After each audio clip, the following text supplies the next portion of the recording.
23 horas e 38 minutos, 23 e 38, ótima noite para você, noite de quarta-feira, 17 de julho de 2019. Seja muito bem-vindo, seja muito bem-vinda, você que acompanha a programação da Rádio Terra Nova Online, na nossa querida Terra Nova, em alguma cidade da região ou em qualquer cidade da Bahia, do Brasil ou do mundo. Muito obrigado para você que nos acompanha.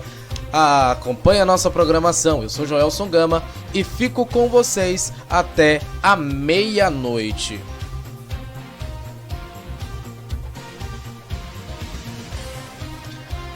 Atenção! Pesquisas reforçam credibilidade da rádio. Com informações de qualidade, muita prestação de serviço e utilidade pública, o veículo segue conquistando a confiança de milhares de ouvintes e consumidores Brasil afora, revela a pesquisa global do Instituto IPSOS. O repórter Rodrigo Santos tem mais informações. O rádio segue no topo do ranking de veículo de comunicação com mais credibilidade do país. 65% dos ouvintes afirmam que confiam nas informações veiculadas diariamente em programas radiofônicos. O rádio tem mais credibilidade que os sites de notícia e empata neste quesito com a TV e com os veículos impressos. Os dados são de um levantamento global realizado pelo Instituto Ipsos. Uma outra pesquisa recente mostra a força do rádio. O Instituto Nielsen, com base no mercado dos Estados Unidos, avisa: o rádio continua sendo um veículo de comunicação sólido e que, diferente da TV, não apresenta queda de audiência. Está dado o recado. De Brasília, Rodrigo Santos.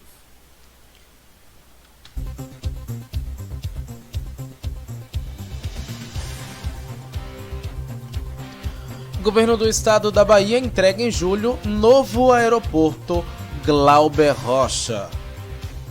A Bahia ocupa o segundo lugar em número de aeroportos no país, de acordo com dados da Secretaria de Aviação Civil. O estado contabiliza cerca de 80 equipamentos, perdendo apenas para Minas Gerais. O desenvolvimento da aviação regional baiana vai ficar ainda mais fortalecido com o início da operação do novo aeroporto Glauber Rocha, em Vitória da Conquista. A inauguração vai ser na próxima terça-feira, dia 23 de julho.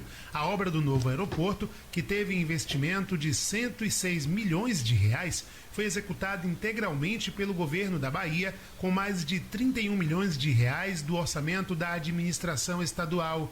O equipamento também recebeu recursos do governo federal, repassados até o ano de 2018, quando foram transferidos os últimos valores ao governo do estado para a conclusão das intervenções. O governador Rui Costa acompanhou os trâmites para a construção do equipamento e lembra os detalhes. Foi em 2012, isso mesmo, eu era secretário da Casa Civil, vocês acreditam? Onde nós fizemos o primeiro convênio com o governo federal para construir esse aeroporto. Eu participei das reuniões, era secretário da Casa Civil, e o governador era Jacques Wagner e a presidente da República era Dilma Rousseff. E ela assinou o convênio para a construção da pista. Rui também lembra que em 2015, quando assumiu o governo da Bahia, assinou um novo convênio para consolidar a construção do aeroporto. Quando eu assumi o governo em 2015, logo no início do ano, eu fui à presidenta Dilma e disse: presidenta, a pista nós estamos terminando e, portanto, precisamos iniciar a construção do terminal. E ela disse: procura o secretário de aviação e veja então para fazer o novo convênio. E em 2015, no meu primeiro ano de governo, eu assinei um novo convênio. Na época, a presidenta Dilma era presidente da República e eu já estava como governador. Então, foi o segundo convênio assinado do governo do estado com o governo federal. O novo equipamento vai ter o dobro de capacidade do antigo aeroporto, podendo ampliar a movimentação para 500 mil passageiros até 2020. Outra novidade é que o Glauber Rocha também vai receber grandes aeronaves e minimizar as interferências climáticas nos pousos e decolagens, já que possui equipamentos mais avançados de navegação aérea. Quem informa é o secretário estadual de Infraestrutura, Marcos Cavalcante. É um aeroporto com a capacidade, no mínimo, 2 vezes em fração a do atual aeroporto e com terminal novo, belíssimo, com 3.500 metros quadrados de área construída. O aeroporto dotado de todos os instrumentos de aproximação para voos por instrumento, construído em uma área que tem menos influência climática do que a área do antigo aeroporto de Vitória da Conquista, e nós vamos ter com isso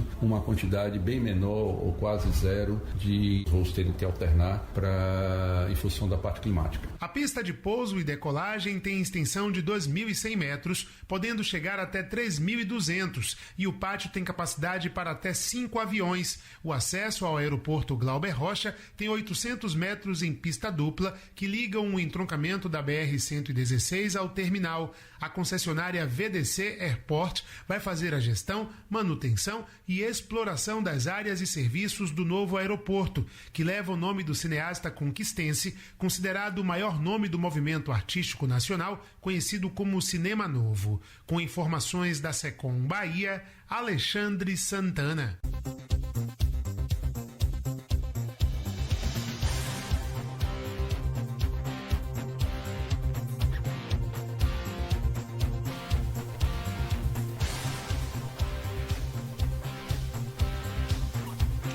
Comunidades quilombolas do Oeste Baiano serão beneficiados com 360 externas. Confira a matéria de Anderson Oliveira. O governo do estado e o Ministério da Cidadania vão levar o programa de cisternas às comunidades quilombolas de 18 municípios baianos.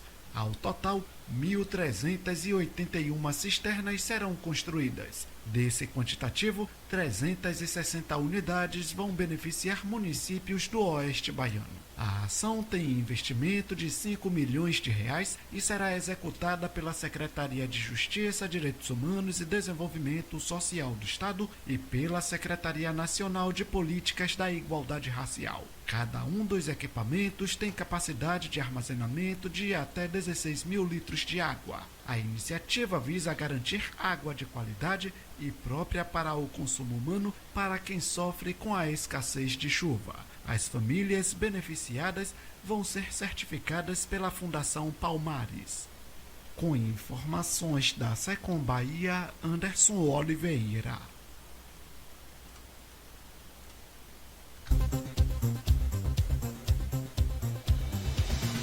Fábrica em Santo Antônio de Jesus deve gerar 200 novos empregos.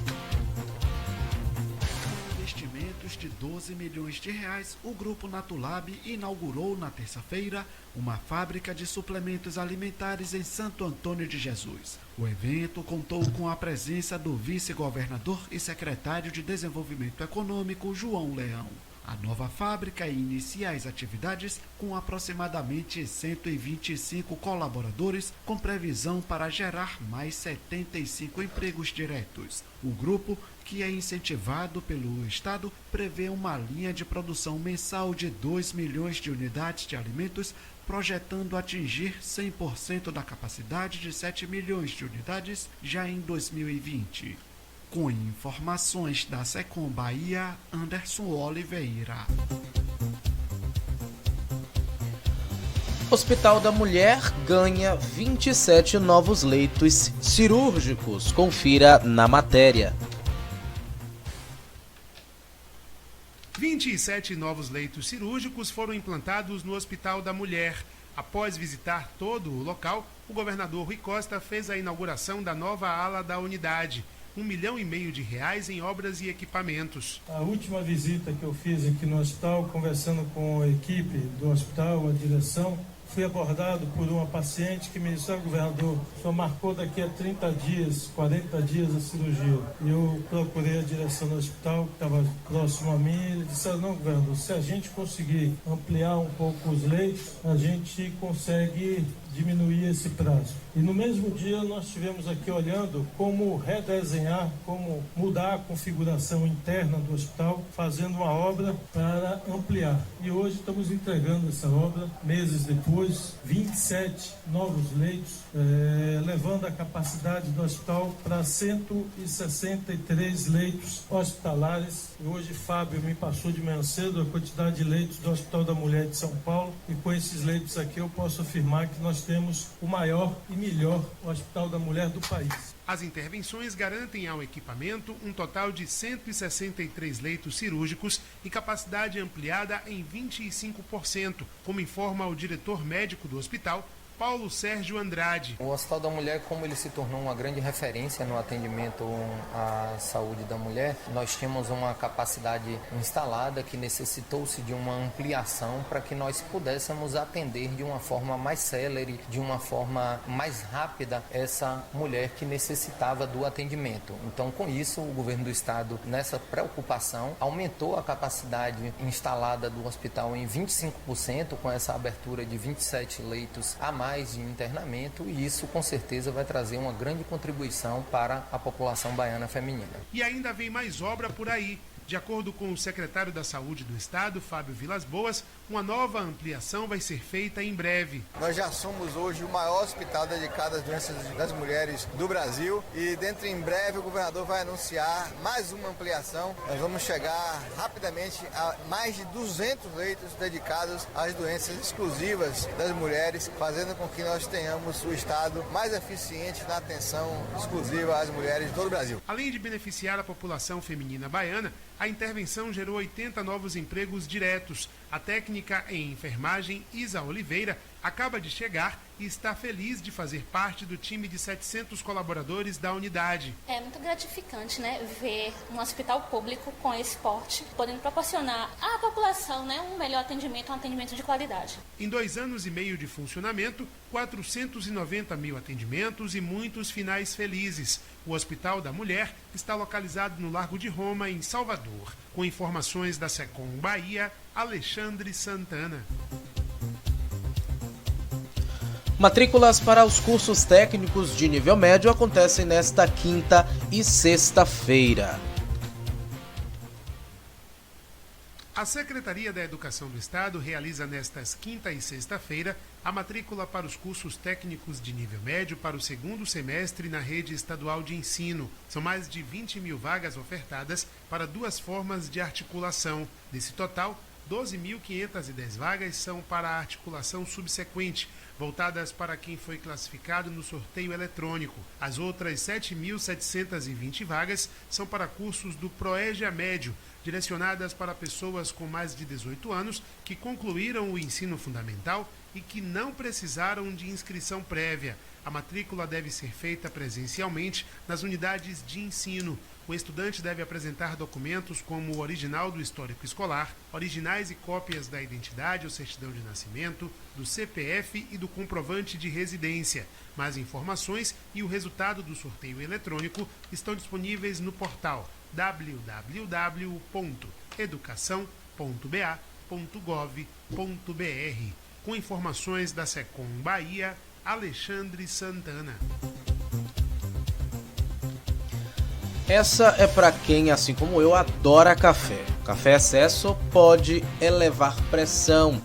Beber mais de 3 xícaras por dia pode não ser saudável. Os dados são de um estudo da Universidade de São Paulo. A repórter Luísa Baruffi tem mais informações. Beber mais de 3 xícaras de café por dia pode aumentar em até 4 vezes as chances de elevar a pressão arterial em pessoas que já têm níveis altos de pressão. O alerta é de uma pesquisa da Universidade de São Paulo. O estudo serve para mostrar a importância de moderar o consumo do café para prevenir pressão alta. Pessoas com pressão acima de 4,9 foram consideradas com pressão arterial elevada nesse estudo. Um estudo anterior mostrou que até 3 xícaras diárias de café têm efeitos positivos para alguns fatores de risco cardiovascular. Foram analisados os indivíduos que apresentaram predisposição à hipertensão e à influência do café nos níveis de pressão arterial. Os resultados mostraram que quanto maior a quantidade de café consumida por esses indivíduos, maior a chance do indivíduo apresentar pressão alta. Os pesquisadores alertam que o ideal é consumir uma quantidade moderada de café para obter os benefícios da bebida. Estudos internacionais mostraram que o consumo moderado do café não aumenta o risco de doenças cardíacas. Mas vale lembrar que quem tem o costume de adoçar a bebida deve ficar atento às quantidades de açúcar. Reportagem Luísa Barufi.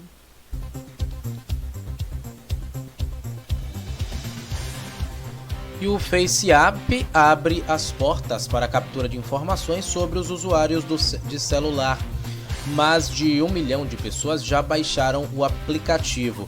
Ouça com Henrique Carmo. Um aplicativo da moda nos celulares do mundo todo pode abrir as portas para a coleta irregular de informações sobre o usuário. Além disso, o FaceApp, que caiu no gosto da galera por mostrar como fica nosso rosto depois de envelhecer, viola a legislação brasileira. Entre elas, o artigo 11 do Marco Civil da Internet, que fala sobre a privacidade dos dados do usuário. O alerta é da organização Coding Rights. De acordo com o próprio aplicativo, quando você utiliza o FaceApp, seu celular fica aberto para saber em que sites você entra, o que você compra e que fotos você posta. Tudo isso para medir tendências de consumo. Segundo a empresa que desenvolveu o aplicativo, as informações não são comercializadas, mas são repassadas para empresas do mesmo grupo do FaceApp. Então, fique ligado. Antes de entrar no embalo da moda, saiba o que está sendo instalado no seu celular. Reportagem Henrique Carmo. Site da Anatel que proíbe ligações de telemarketing está bombando.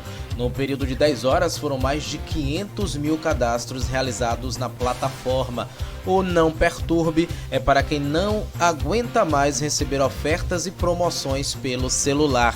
Novamente, escute com Henrique Carmo. Aproximadamente 500 mil pessoas pediram para entrar na lista do Não Perturbe no período de 10 horas. A plataforma lançada pela Agência Nacional de Telecomunicações cadastra quem não quer mais receber as ligações indesejadas de telemarketing, oferecendo pacotes e promoções. Porém, o cancelamento das ligações não será instantâneo. Somente após 30 dias, a solicitação será efetivada. O site para o cadastro é o www.nãomeperturbe.com.br. A medida vale apenas para as principais empresas de telecomunicação e TV por assinatura do país. São elas a Algar, Claronet, Nextel, Oi, Sercontel, Sky, Vivo e TIM. Essas empresas representam apenas 32% das companhias que utilizam esse tipo de publicidade.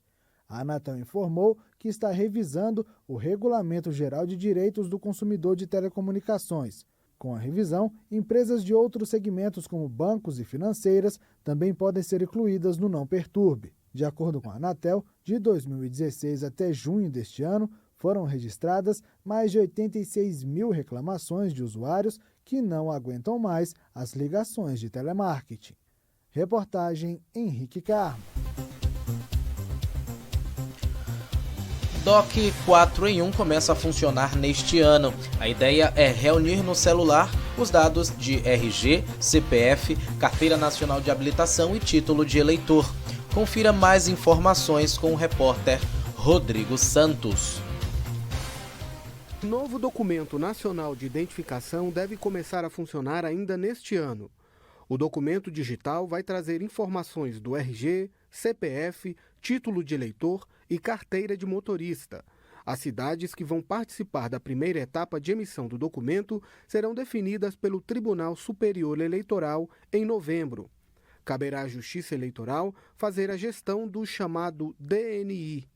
O aplicativo será gratuito e poderá ser instalado em smartphones e tablets nas plataformas Android e iOS. A meta é que todos os brasileiros utilizem um dia o documento digital. De Brasília, Rodrigo Santos. Mais pessoas passam fome no mundo. Quase 800 milhões de pessoas não tiveram acesso a alimentos em 2018.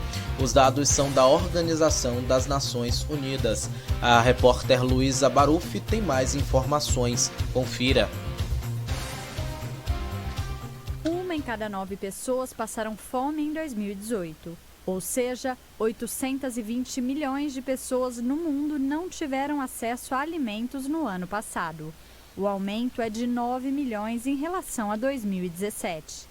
Os dados são da Organização das Nações Unidas, que revelam que é o terceiro ano consecutivo de aumento no número de pessoas com fome. Só na América Latina e no Caribe, são mais de 42 milhões de pessoas com fome. O número também aumentou na região nos últimos 3 anos. E a América do Sul concentra mais da metade das pessoas que sofrem de subnutrição nas regiões das Américas. No geral, as taxas mais altas de pessoas passando fome no mundo estão na África e na Ásia. O relatório aponta que a probabilidade de sofrer insegurança alimentar é maior para as mulheres do que para os homens, em todos os continentes, principalmente na América Latina. A ONU pontua que, ao mesmo tempo e além dos desafios para combater a fome, o sobrepeso e a obesidade continuam aumentando em todas as regiões, em especial entre crianças em idade escolar e adultos. Para especialistas, a insegurança alimentar ainda é um desafio global. Os desastres climáticos e naturais levam mais pessoas à insegurança alimentar aguda. Reportagem Luísa Barufi. União libera recursos para as vítimas do rompimento da barragem aqui na Bahia. Quem informa é o repórter Henrique Carmo. Após receber o reconhecimento federal de situação de emergência, a cidade de Coronel João Sá, na Bahia, terá acesso a recursos para assistência à população. A Secretaria Nacional de Proteção e Defesa Civil autorizou no Diário Oficial da União a liberação de R$ 265.300 para o município. O dinheiro servirá para a compra de cestas básicas, colchões, travesseiros, roupas de cama e kits de limpeza. O reconhecimento de situação de emergência foi dado após fortes chuvas atingirem a região. O volume de água causou a inundação do Rio do Peixe e um colapso na barragem Coati, provocando danos para as comunidades. No local, técnicos da Defesa Civil Nacional avaliam as regiões afetadas com apoio do Centro Nacional de Gerenciamento de Riscos e Desastres. O Ministério do Desenvolvimento Regional, por meio da Defesa Civil Nacional, acompanha a situação desde as primeiras horas da ocorrência. Reportagem Henrique Carmo.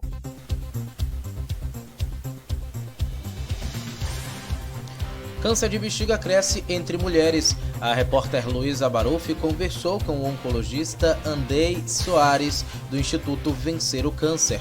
Confira. O câncer de bexiga é o segundo mais prevalente no sistema urológico.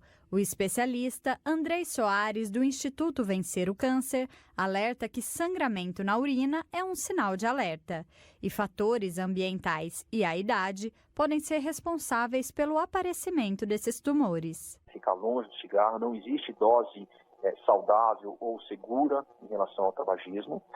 Com esses novos dados em relação ao HPV, a gente torna mais importante, mais uma vez, o sexo seguro, né? Aquilo que a gente já sabe para outros tumores, para câncer de bexiga, parece que isso tem uma relação também. E está sempre, na verdade, visitando ali seus médicos regularmente, ficar atento aos sintomas principais que a gente falou sobre sangramento na urina, mas eventualmente passar nos seus médicos, no seu clínico geral, no seu geriatra. Os homens acabam indo para o urologista, as mulheres para o ginecologista, e eventualmente estar sempre atento para qualquer tipo de sinal ou sintoma precoce que possa levar ao diagnóstico do câncer de bexiga. O oncologista Andrei Soares explica que atualmente existem avanços nos tratamentos e quanto antes diagnosticado, melhores as chances de cura. Porque a gente pode falar em novas perspectivas no tumor de bexiga, felizmente, o que a gente não tinha nos últimos 30 anos, e agora a gente tem tido diversas pesquisas e novas drogas, é que a gente tem um horizonte muito interessante e feliz para esses pacientes com câncer de bexiga. Então, a chegada da imunoterapia é uma realidade em câncer de bexiga, a gente já tem imunoterapia disponível para esses pacientes no Brasil. E a gente também está personalizando o tratamento do câncer de bexiga. Existe uma mutação específica no câncer de bexiga e agora já tem uma droga específica para essa mutação, então a gente vai conseguir saber qual paciente que tem uma alteração e qual droga adequada para aquele paciente a gente pode usar. Então a gente realmente tem um futuro bastante promissor e bom para os pacientes com câncer de bexiga. Reportagem Luísa Barufi. Saiba como se livrar do cadastro positivo. A lista permite que bons pagadores sejam importunados por ofertas de telemarketing. Ouça com o repórter Vitor Abreu. O novo cadastro positivo, que reúne automaticamente o nome de bons pagadores, pode facilitar o assédio dos call centers. Caso esteja inscrito no cadastro positivo e queira sair por conta de ligações, Vitória de Moraes, advogada especialista em direito do consumidor, explica o que fazer. Quando a instituição financeira for fazer a notificação de que o consumidor foi incluído nessa lista, nessa mesma notificação ele tem que dar um meio para que ele peça a exclusão. E aí, a partir disso, o consumidor ele segue as orientações dessa notificação e aí ele pode pedir a exclusão dele desse cadastro. Consumidor, fique atento a seus direitos. Quando for preciso, acione o PROCON e procure a Justiça. Reportagem Vitor Abreu. 20 milhões de crianças estão sem vacina. As crianças estão vulneráveis a surtos de sarampo, tétano e difteria. Os dados são da Organização Mundial de Saúde. Confira mais informações no boletim da repórter Luísa Baruffi. 20 milhões de crianças no mundo todo estão sem vacina. Ou seja, das 135 milhões de crianças que nascem todos os anos, 1 em cada 10 não foram imunizadas no ano passado e estão desprotegidas contra sarampo, difteria e tétano, doenças que podem levar à morte. Os dados são da Organização das Nações Unidas. Desde 2010, no mundo a cobertura vacinal vem caindo. Para a proteção contra surtos de doenças evitáveis por imunização, a cobertura necessária é 95%. A vacinação com 3 doses contra difteria, tétano e coqueluche e 1 dose contra sarampo estagnou em torno de 86%. Dados da OMS revelam que a maioria dessas crianças não vacinadas vive em países mais pobres do globo. Se essas crianças ficarem doentes, correm o risco de sofrer consequências graves para a saúde e têm menos chances de acesso ao tratamento. Mas vale lembrar que mesmo países ricos também têm deixado de vacinar. Como resultado, surtos de doenças já erradicadas, como o sarampo, têm aparecido em algumas partes do planeta, mesmo em países que têm altas taxas de vacinação. Em 2018, quase 350 mil casos de sarampo foram registrados em todo o mundo, mais do que o dobro do que o registrado em 2017. A vacinação salva milhões de vidas todos os anos, além de diminuir o número de pessoas que sofrem com doenças infecciosas. No Brasil, o Estatuto da Criança e do Adolescente garante o direito de imunização a toda criança, e elas devem ser vacinadas quando há recomendação das autoridades sanitárias. Reportagem Luísa Baruffi. Agora, meia-noite e 5 de quinta-feira, 18 de julho. Mudanças na lei de trânsito não agradam. A proposta que afrouxa a punição para quem não usa a cadeirinha infantil e a que aumenta a pontuação da CNH são rejeitados pela maioria dos entrevistados ouvidos pelo Datafolha, informa Rodrigo Santos. Brasileiros reprovam as mudanças na Lei Nacional de Trânsito sugeridas pelo governo federal. 64% discordam do fim da multa para quem transporta criança de até 7 anos de idade sem cadeirinha de proteção. E 56% não gosta da ideia de aumentar de 20 para 40 pontos máximos na carteira de motorista. A proposta, que cancela a instalação de novos radares em rodovias federais, também é vista com maus olhos. Ao menos 67% dos entrevistados não apoiam a iniciativa. O levantamento foi realizado pelo Datafolha. O projeto de lei foi entregue em junho na Câmara dos Deputados. 4 em cada 10 pessoas ouvidas disseram que o pacote de medidas vai tornar o trânsito ainda mais violento. De Brasília, Rodrigo Santos.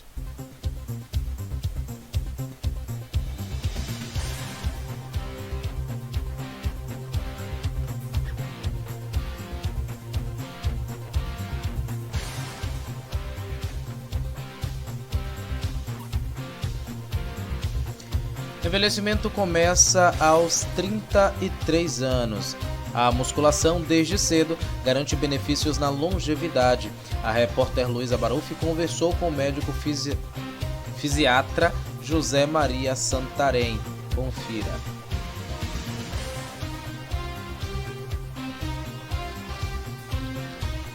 Mulheres que sofrem com a síndrome do... Pessoas que querem garantir saúde muscular na terceira idade já devem começar a se preocupar antes dos 30 anos. O médico fisiatra José Maria Santarém explica que é preciso melhorar as aptidões físicas na juventude para colher os benefícios mais tarde. Como, por exemplo, poder realizar sozinho atividades do dia a dia. Os exercícios protegem contra os processos de desgaste que começam aos 30 anos. Depois dos 25, 30 anos, as pessoas estão envelhecendo. E os processos de desgaste do organismo começam a ocorrer nessa faixa etária. A partir dos 30 anos, as pessoas começam a ter processos de desgaste que são processos do envelhecimento. Quando a pessoa fica idosa, geralmente já tem muitos processos de desgaste. E a musculação é o exercício que mais se adapta às limitações e é o exercício que mais ajuda a superar as limitações, melhorando as condições para que as pessoas façam outras atividades que não conseguem mais fazer. O especialista José Maria Santarém explica que mesmo idosos que nunca praticaram podem e devem começar a se exercitar para obter os benefícios. Os idosos que nunca fizeram atividade física precisam começar qualquer atividade de uma forma muito suave. A musculação é uma atividade ideal para essas adaptações. Ela pode ser muito suave. Então, os idosos não devem ter medo da musculação. Ela será muito suave e lentamente progressiva para que a dificuldade dos exercícios acompanhe a evolução da condição física da pessoa. É claro que nós estamos falando de musculação orientada por profissionais bem capacitados. Mas isso vale para qualquer atividade física. Se você gosta de dicas sobre estilo de vida saudável e quer entender melhor sobre esse assunto, você pode acessar o meu site, que é o vivamelhor.blog. Lá você vai encontrar matérias e podcasts sobre saúde. De Brasília, Luísa Baruffi. Agora 00:10, estas foram as principais notícias do Brasil e do mundo desta quarta-feira, 17 de julho de 2019. Te espero na próxima edição do Jornal da Noite, última edição da nossa rádio Terra Nova Online. Até lá!